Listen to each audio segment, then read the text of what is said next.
Bonjour les amis, bienvenue en Normandie. Si vous voulez apprendre le français à travers une belle région mondialement connue, vous êtes au bon endroit.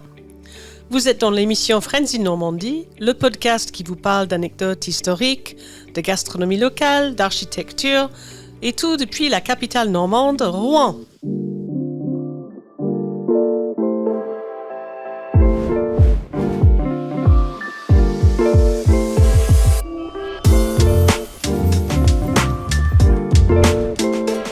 Bonjour à tous et bienvenue dans cet épisode du podcast Friends in Normandie. En plein cœur de la ville de Rouen, que vous connaissez maintenant peut-être, l'école de français French in Normandie vous embarque pour découvrir ensemble certains éléments emblématiques de notre ville. Je suis Larry Maitland, directrice de French in Normandie et je suis accompagnée par Malike, notre manager de notre école French in Normandie. Malike, bonjour et bienvenue. Bonjour Laurie, bienvenue à toi aussi. Aujourd'hui, nous avons l'honneur d'avoir avec nous sur le plateau notre invité de marque, le président de l'association sur les chemins de Compostelle Rouen, Monsieur Bernard Anglesi. Bienvenue Bernard. Bonjour Ellery, merci de me recevoir. Merci d'être avec nous Bernard. Alors Malika, si j'ai bien compris, notre émission Friends in Normandie d'aujourd'hui est centrée sur le développement durable. Tout à fait, Laurie. Comme tu le sais, French in Normandie est situé dans le quartier du Jardin des Plantes à Rouen, qui est le poumon vert de la ville. Ce n'est donc pas un bâtiment que nous allons aborder dans cet épisode, mais un jardin. Un jardin qui a un lien avec notre invité, puisque le jardin se trouve sur le chemin de Compostelle, n'est-ce pas ? En effet. N'est-ce pas Bernard ? En effet, il traverse, le chemin traverse le jardin des plantes. Et c'est très approprié parce que là, nous sommes dans une école avec des personnes qui viennent un petit peu en pèlerinage pour apprendre le français. Donc ils vont pouvoir faire les pèlerins sur le chemin. Exactement. Alors Malika, avant que nous rentrions dans le vif du sujet, je tiens à passer un petit message à nos auditeurs.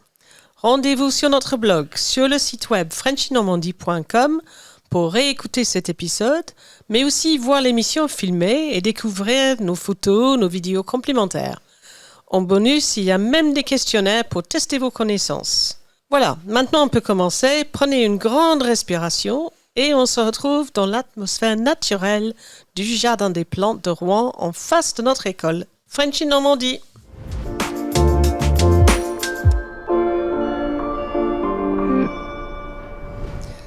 Sortez de l'école French in Normandie par la rue Valmont-de-Beaumard.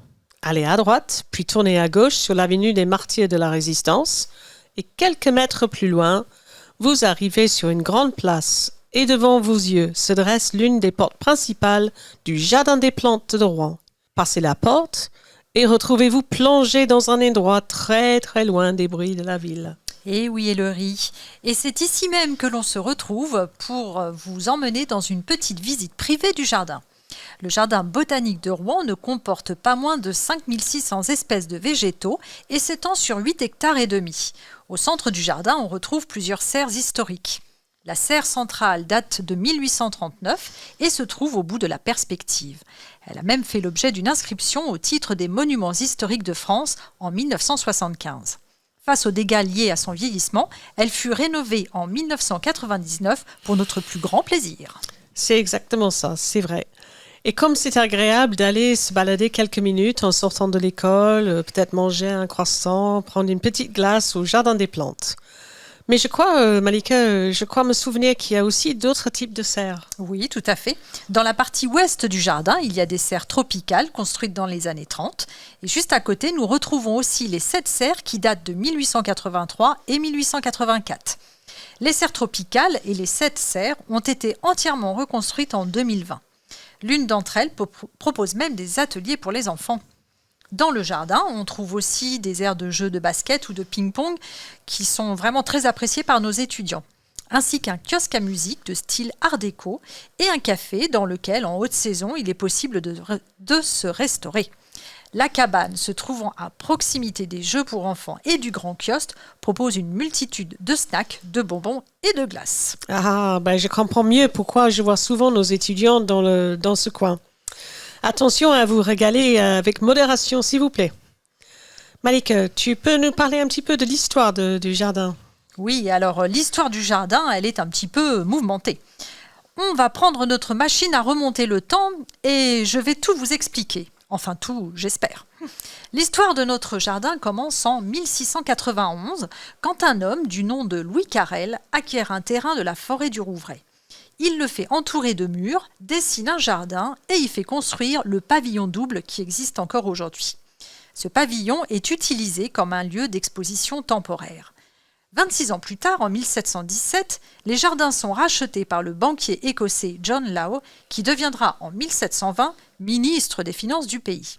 C'est notamment lui qui tenta d'imposer l'utilisation des billets ou du papier-monnaie en lieu et place des espèces métalliques.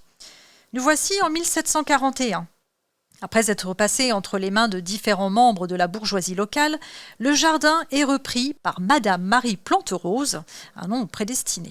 Celle-ci le renomma d'ailleurs « Jardin de Madame Planterose ». Le jardin a porté ce nom jusqu'à la Révolution française.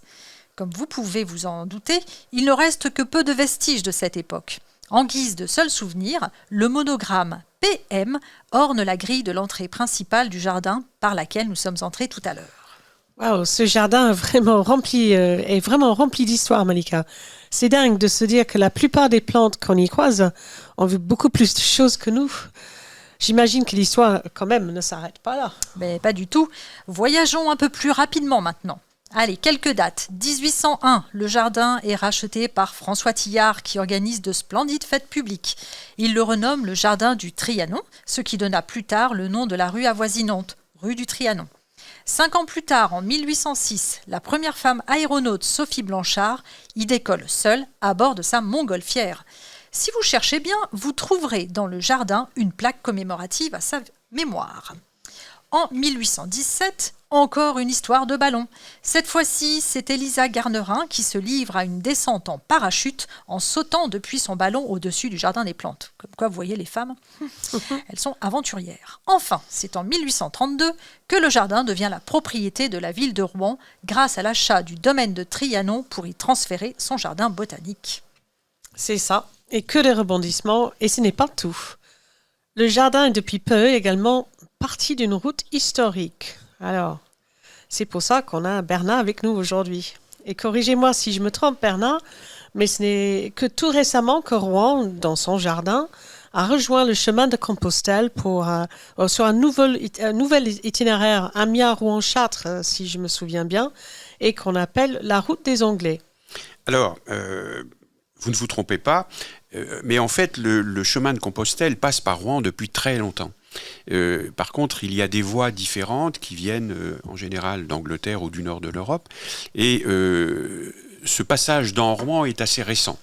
Alors, en fait, ce qui s'est passé, c'est que jusque-là, le chemin de Compostelle, qui est un chemin au long cours, en fait, qui va jusqu'à Compostelle, partant de l'Europe, du nord de l'Europe ou de l'Angleterre, passait un peu partout par Rouen, etc. Et nous avons, depuis quelques années, baliser ce chemin et nous le faisons passer devant le jardin des plantes et il se dirige comme ça vers la forêt du Rouvray qui est à la sortie de Rouen et à partir de là vers Évreux, etc. Mais on va en parler un petit peu après, sans doute. D'accord. Bon, je suis très intéressée par tout ce qui est l'histoire. Donc, par exemple, les Anglais venaient y croiser, évidemment, ils traversaient la Manche, et puis après, de Barfleur ou de Honfleur, qui était le port à l'époque, passaient de la côte jusqu'à Rouen et après à Chartres. Alors, plus ou moins. En fait, si je peux me permettre de vous corriger, il existe plusieurs chemins de Compostelle. Oui, bien sûr, il y en a plusieurs, ils sont assez nombreux. Et en fait, ceux qui concernaient Rouen, concernaient beaucoup les gens qui venaient du Rouen, parce qu'en fait, c'est un lieu de passage, Rouen, n'est pas un endroit où on vient à Rouen pour faire le pèlerinage. Rouen est un lieu de passage. Pourquoi ? Parce qu'il y a la Seine, il y avait peu de ponts et on traversait par Rouen. Et étaient concernés par ces chemins les Anglais, puisqu'ils partaient de Londres assez souvent, enfin, traversaient la Manche, passaient par Dieppe et passaient par Rouen ensuite. Ou alors les gens qui venaient du nord de l'Europe, c'est-à-dire de Belgique, de Hollande, un peu de tous ces pays nordiques, et passer à travers Rouen pour pouvoir traverser et ensuite descendre presque en ligne droite vers Chartres et vers le chemin de Tours dont on pourra peut-être parler après. Et comment vous avez retrouvé ce chemin? Ce sont grâce à des cartes? Alors, ce sont des cartes qui existent depuis très longtemps. Le chemin de Compostelle est un très très vieux chemin qui est très ancien. Et au fur et à mesure des recherches qui ont été faites, on a retrouvé des chemins. Alors, en réalité, ce n'est pas le vrai chemin de Compostelle à l'origine, puisque c'était des chemins vicinaux, etc. Mais on essaye de se rapprocher au plus près du chemin d'origine. Mais c'est parfait et vous voyez pourquoi nous sommes si contents d'avoir Bernard avec nous aujourd'hui. Et à très bientôt. Merci à tous.